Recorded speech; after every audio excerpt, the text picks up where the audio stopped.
Senhor, nós estamos aqui nessa manhã para declarar nossa total dependência de Ti. Nós precisamos do Senhor a cada segundo da nossa vida.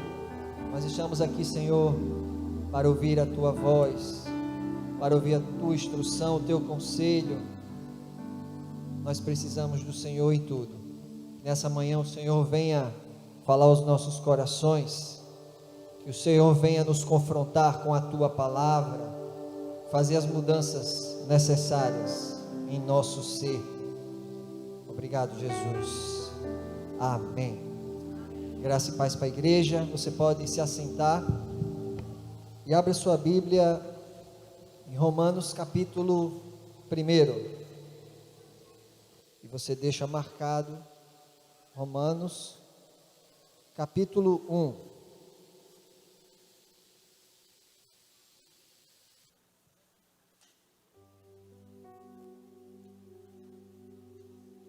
Irmãos, nesta manhã, enquanto os irmãos aí estão procurando, eu gostaria de falar sobre um pecado que muitas vezes nos passa despercebido.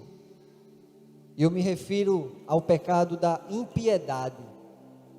Essa proposição pode até surpreender a muitos, pois nós não nos vemos como ímpios. Afinal, todos nós somos cristãos, não somos ateus e nem somos perversos. Pensamos que o ímpio é aquele que vive afundado em pecados. Então, como um cristão pode cometer impiedade? E é justamente sobre isso que eu quero refletir nessa manhã, e que o Espírito Santo venha nos ensinar, nos exortar, ele venha nos confrontar com a sua palavra. Amém?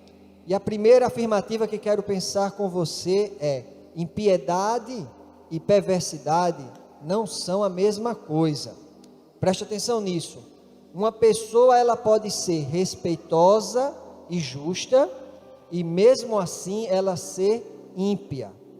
O texto de Paulo, que a gente abriu aí, Romanos 1, agora o verso 18, leia comigo, diz assim: portanto, a ira de Deus é revelada dos céus contra toda impiedade e injustiça dos homens que suprimem a verdade pela injustiça. Então, o que é impiedade? A impiedade, ela consiste em uma atitude contra Deus. Vamos explicar melhor isso. Um ateu, confesso, é evidente que ele é um ímpio, mas há pessoas decentes que também são ímpias. Impiedade pode ser definida como viver sem pensar ou pensar pouco em Deus, viver sem pensar na vontade de Deus, na glória de Deus e sem dependência de Deus. Foi o que nós acabamos de cantar. Nós dependemos dele, não iremos dar um passo se ele não for conosco. A impiedade acontece mesmo quando a pessoa vive uma vida decente, mesmo quando ela é simpática, ela é educada, ela é caridosa, mas Deus é irrelevante em sua vida. E agora você anote essa: tem gente que vive na igreja, mas Deus continua sendo irrelevante em sua vida, por incrível que pareça, e depois pergunta: por que o evangelho não funciona para mim? Estamos na EBD, pregando para os crentes, então vamos engrossar o pirão. Ou Deus é o primeiro lugar em nossas vidas, ou ele não é lugar nenhum. Deus não sobe em pódio, já que estamos em Olimpíadas, quando ele não é o primeiro.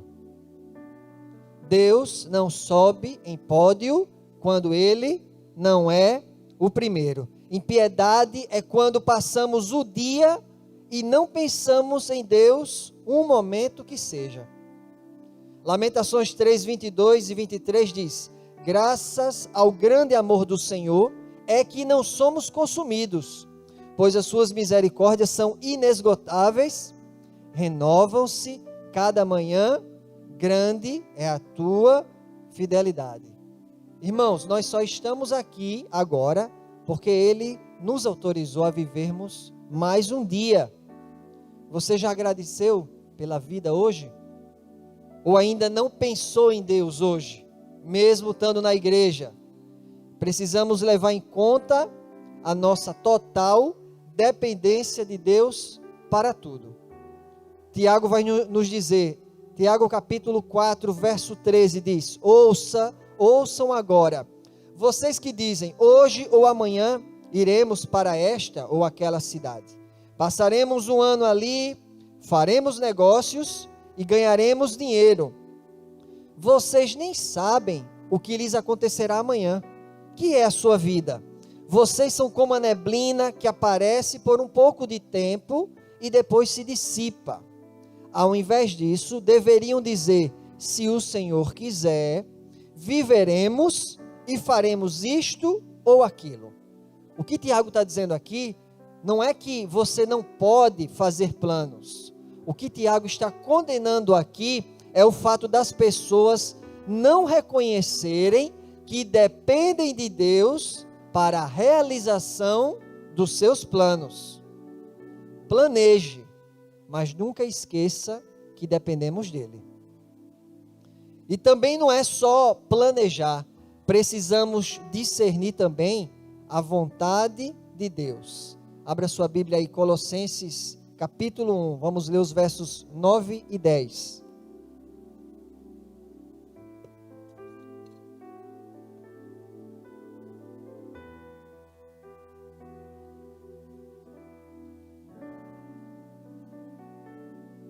Colossenses 1, versículos 9 e 10. Diz assim: por essa razão, desde o dia em que o ouvimos, não deixamos de orar por vocês e de pedir que sejam cheios do pleno conhecimento da vontade de Deus, com toda a sabedoria e entendimento espiritual. E isso para que vocês vivam de maneira digna do Senhor e em tudo possam agradá-lo, frutificando em toda boa obra, crescendo no conhecimento de Deus. Irmãos, o quanto nós temos orado para sermos cheios do pleno conhecimento da vontade de Deus. O quanto temos orado, segundo o texto, por sabedoria e entendimento espiritual.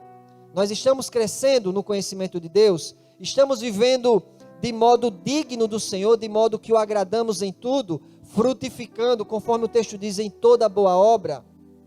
Porque se você fracassar em ouvir a voz de Deus, o preço é caríssimo.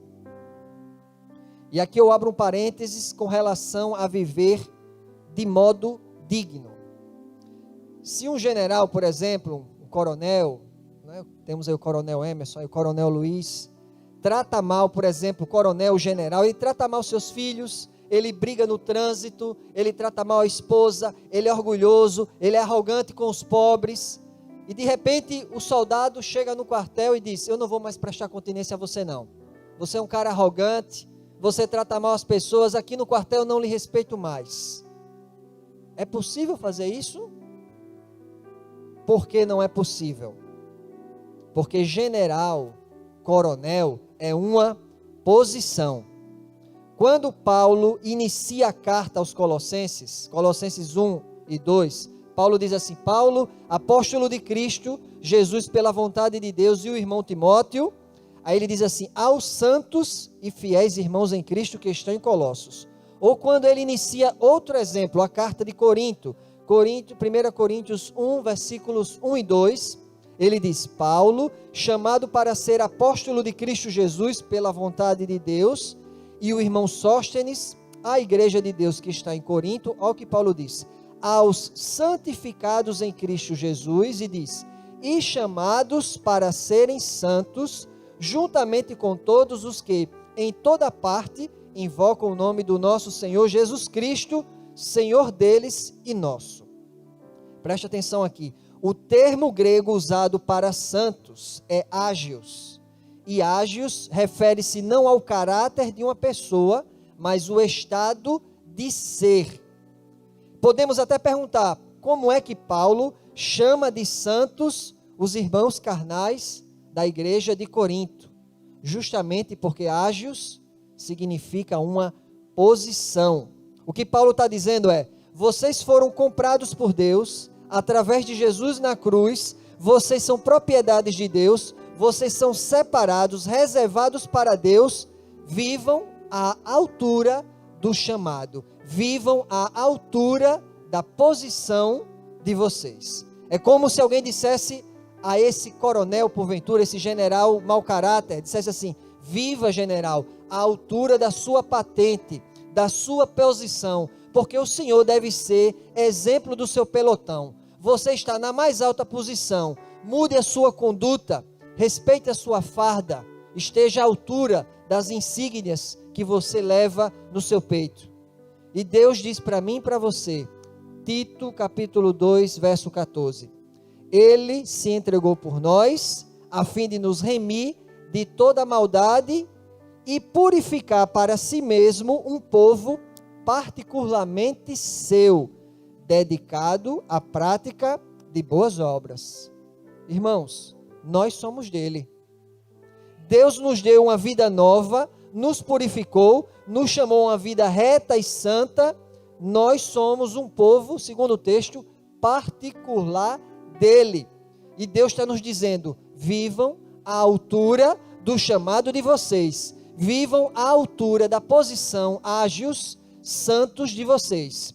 Este é o chamado que Deus fez para nós. Efésios 1:4 diz: porque Deus nos escolheu nele antes da criação do mundo para sermos o quê? Santos e irrepreensíveis em sua presença. Isso pode fugir da nossa compreensão. Deus nos escolheu antes da fundação do mundo, mas Deus sabia que hoje eu e você estaríamos aqui, e Ele nos diz: eu chamei vocês para serem santos e irrepreensíveis, portanto vivam à altura do chamado de vocês. O pecado da impiedade denuncia o quanto Jesus é superficial para muitos cristãos, mesmo após muitos anos de igreja.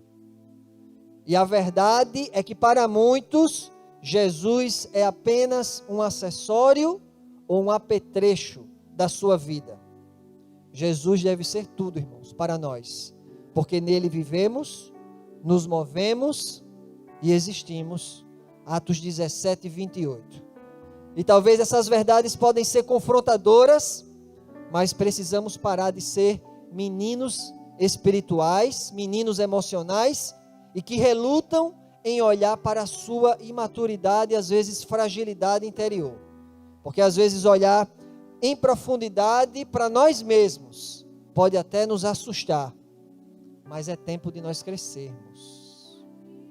E Paulo eleva o nível da espiritualidade quando pede em sua carta para a igreja de Colossos que os crentes que eram escravos, que eles deveriam, ser em grande parte naquela congregação, eles servissem como se fosse a Deus. Colossenses capítulo 3, dos versos 22 ao 24, ele vai dizer: escravos, obedeçam em tudo a seus senhores terrenos, não somente para agradar os homens, quando eles estão observando, mas com sinceridade de coração, pelo fato de vocês temerem ao Senhor. Tudo o que fizerem, façam de todo o coração, como para o Senhor e não para os homens. Então deixa eu perguntar agora para você: você faz o seu trabalho para o seu chefe ou você faz para Deus? Porque tem gente que trabalha, irmãos, em algum emprego público, em prefeitura, algum lugar assim, chega em qualquer hora, não cumpre o trabalho, faz de qualquer jeito, rouba caneta, rouba chameques e diz: o governo já me rouba muito, eu pago muito imposto, vou tirar também proveito do Estado. Mas no domingo está aqui, braços abertos em adoração a Deus. Aleluia. Adoração, irmão, começa quando você chega no trabalho na segunda-feira. E Paulo está dizendo: faça o serviço com excelência quando o seu chefe não estiver vendo, pois Deus está vendo. E a gente faz tudo para a glória e honra dele. Ou a gente se porta como ímpios, vivendo como se Deus fosse irrelevante de segunda a sábado. Aí no domingo Deus volta a ganhar alguma relevância em nossa vida, desde que eu escute alguma mensagem que não fale de pecado, que diga que eu vou ser abençoado, e que não demore muito, porque a gente tem alguma coisa muito importante para fazer ou assistir depois que o culto acabar. Será que nós realizamos as nossas tarefas do mesmo modo que um ímpio, ou seja, alguém que não pensa em Deus quando realiza o seu trabalho? Eu vou fazer esse trabalho para ser notado pelo meu chefe, quero receber um aumento. E Paulo vai dizer: façam tudo para Deus. Porque antes de você ser promovido pelo chefe, irmãos, nós devemos preocupar-se em sermos promovidos por Deus. É Paulo que nos ensina de novo, 1 Coríntios 10, 31. Assim quer vocês comam, bebam ou façam qualquer outra coisa, façam tudo para a glória de Deus. Deus é o foco do cristão piedoso. Cada atividade, cada situação, seja no reino espiritual, terreno, é vista através de lentes focadas em Deus. O escritor cristão Ron Sider, ele diz assim em um dos seus livros: seja na questão do casamento, seja na da sexualidade, seja na do dinheiro e do cuidado com o pobre, os evangélicos hoje estão vivendo escandalosamente uma vida não bíblica. Os dados, as estatísticas, sugerem que em muitas áreas cruciais, os evangélicos não estão vivendo em nada diferentes dos seus vizinhos não crentes. E mesmo até os que são muito ativos na igreja, correm o perigo de apenas fazerem as coisas para Deus e não com Deus. E eu vou explicar. As nossas atividades para Deus só podem fluir adequadamente de uma vida com Deus. Eu vou repetir. As nossas atividades para Deus só podem fluir adequadamente de uma vida com Deus. É quando achamos que apenas servir na igreja, fazer algo para Deus, é suficiente quando o coração está longe de Deus. Se o trabalho para Deus não for nutrido por uma profunda vida interior com Deus, nós podemos nos portar impiamente, fazendo as coisas por motivações errôneas, a interferência do ego, a busca pelo poder, a necessidade de aprovação e muitas outras mazelas. Por isso Paulo enfatiza: não importa se você está na igreja, se você está em casa, se você está no trabalho, se você está na rua, façam tudo para Deus e com Deus. E vamos pensar juntos: quantas de minhas atividades são realizadas sem que eu reconheça a presença de Deus? O quanto eu tenho me portado de maneira ímpia, ou seja, sem pensar em Deus naquilo que faço. Quando perdemos essa percepção de que vivemos cada momento do dia na presença de um Deus que tudo vê, tudo ouve, nós revelamos um comportamento de impiedade. Revelamos a nossa impiedade falando mal dos outros, fofocando, sendo grosseiros, alimentando pensamentos lascivos, porque a gente esquece que Deus vê até o nosso pensar. O fato de pensarmos até que somos mais santos ou melhores do que alguém, já revela a nossa impiedade e o quanto nós precisamos conhecer mais a Deus. Paulo vai dizer a Timóteo, 1 Timóteo 4, 7, ele diz assim para Timóteo: rejeite, porém, as fábulas profanas de velhas, e exercite-se na piedade.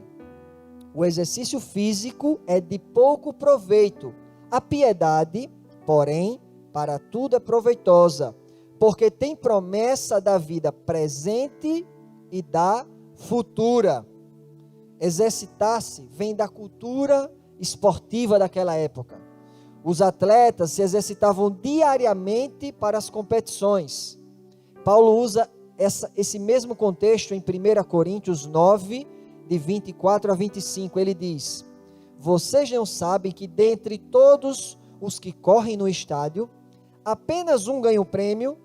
E olha o que Paulo diz: corram de tal modo que alcancem o prêmio. Todos os que competem nos jogos se submetem a um treinamento rigoroso para obter uma coroa que logo perece. Mas nós o fazemos para ganhar uma coroa que dura para sempre. Como é que está o seu treinamento, irmão? E é isso que Paulo está estimulando a Timóteo, que serve para cada um de nós. O quanto temos nos comprometido a crescer na santidade. O quanto pensamos e desenvolvemos a santidade. Ou será que nós temos um desejo anêmico por Deus? Porque temos a capacidade de passarmos horas com coisas triviais. Assistimos uma maratona da nossa série preferida por horas. Mas o quanto nós queremos Deus de verdade? O meu telefone, e creio também que o seu, ele diz o quanto passamos semanalmente. Toda segunda ele me diz o horário, quanto eu utilizei o telefone.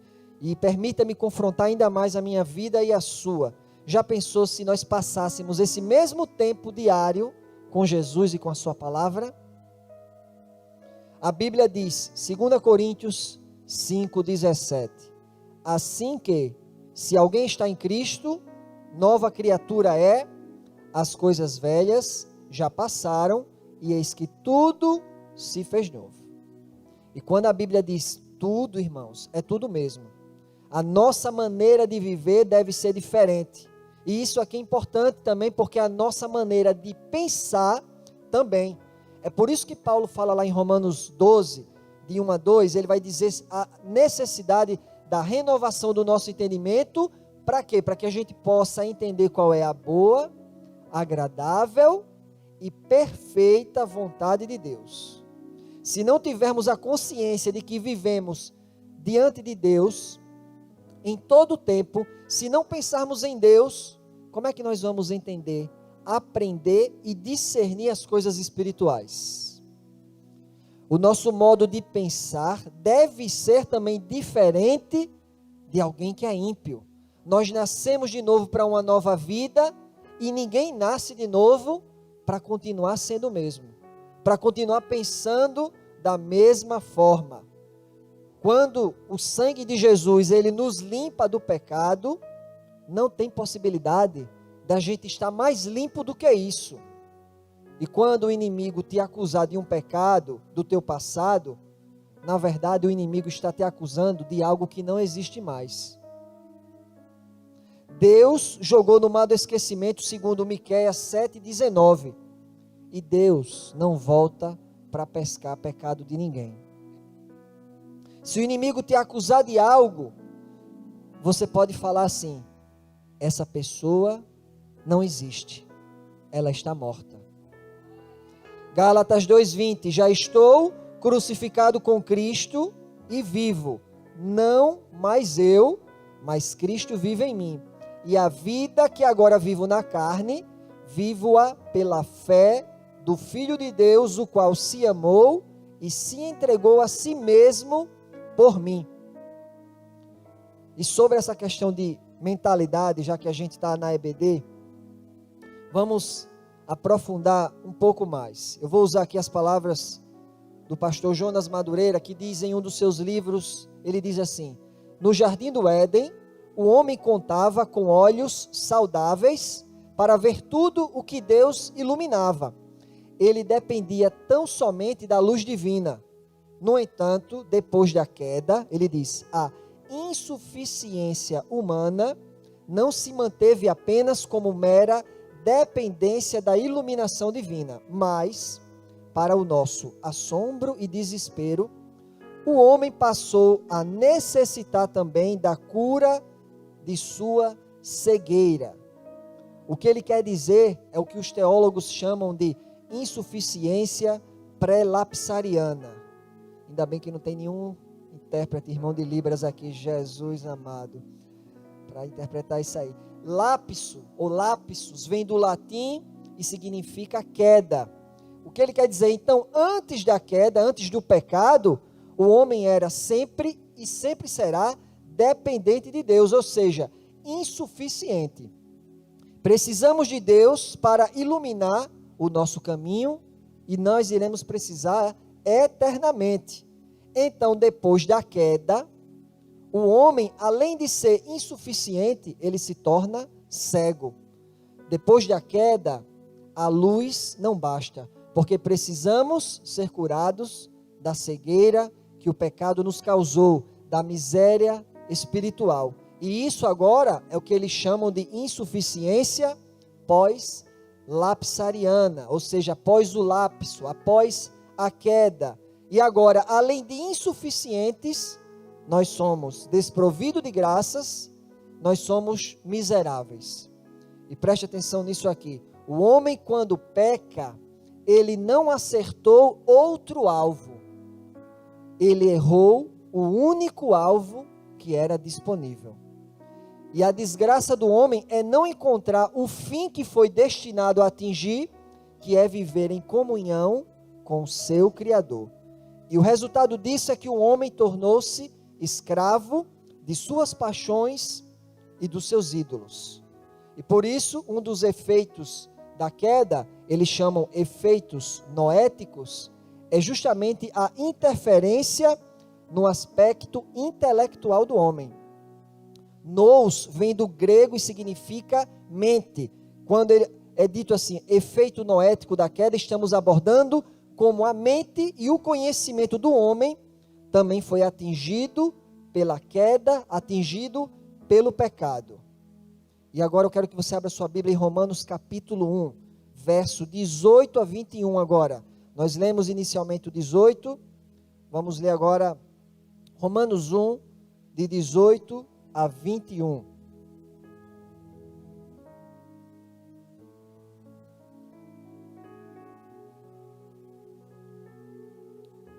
Paulo vai dizer assim aos romanos: porque do céu se manifesta a ira de Deus sobre toda a impiedade e injustiça dos homens que detêm a verdade em injustiça.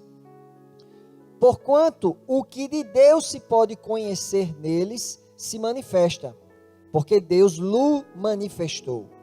Porque as suas coisas invisíveis, desde a criação do mundo, tanto o seu eterno poder como a sua divindade, se entendem e claramente se veem pelas coisas que estão criadas, para que eles fiquem inexcusáveis.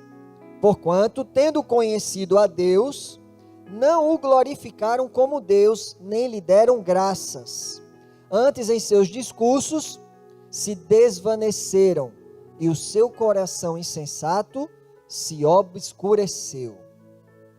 Nós não temos desculpa para a impiedade. É Deus nos dizendo no texto: vocês deveriam entender e ver claramente, mas o homem escolheu a insensatez e vive de modo ímpio, e o resultado disso é a cegueira e a miséria.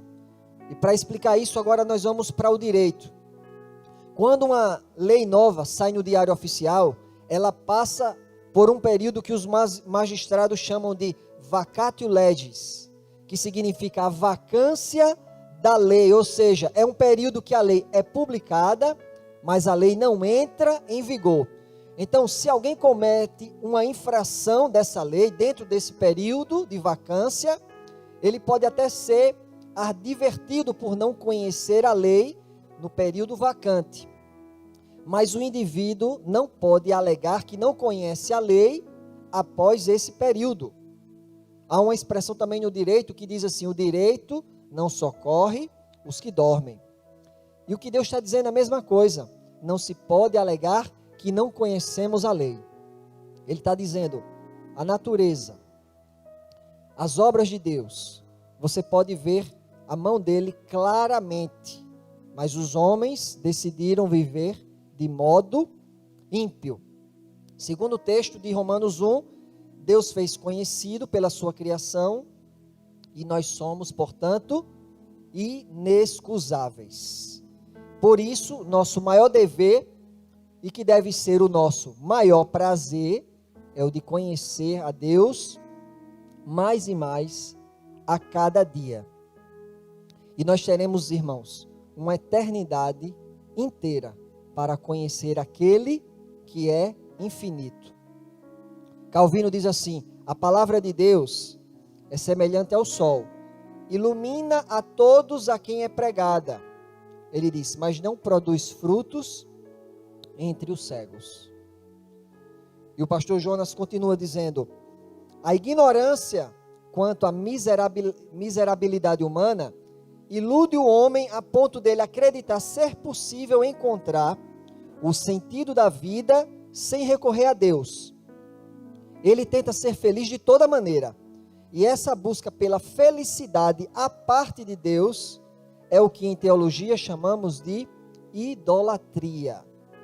Todo idólatra também é ímpio, porque ele não tributa a Deus a glória devida.